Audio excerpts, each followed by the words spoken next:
Firstly, there is obvious inability of Pakistani armed forces to protect its nuclear weapons facilities or nuclear facilities in general from Indian attacks. This is of particular importance because Pakistani generals have defined a number of red lines, a number of scenarios in which they would deploy nuclear weapons in the case, for example, India withdrawing from the Indus Water Treaty, in the case of Indian armed forces advancing deep into Pakistan, or in the case of India destabilizing Pakistan politically, or blockading Karachi, for example, port of Karachi, and those badly damaging Pakistani economy.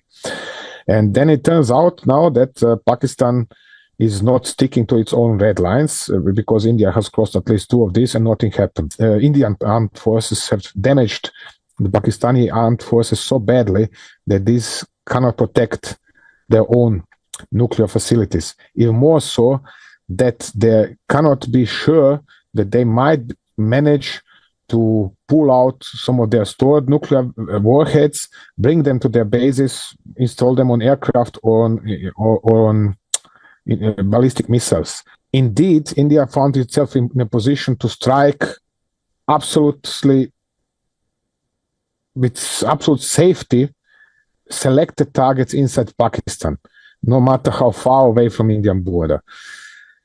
And this meant that Pakistani armed forces were unable to protect the country even from such attacks. So the situation was threatening to become even ever more problematic for Pakistan. That is why they have requested ceasefire. India has not accepted a ceasefire, but said it is going to stop its operation. But it is constantly, since 10th of May, it's constantly carefully monitoring situation inside Pakistan, especially any kind of major movements at nuclear facility.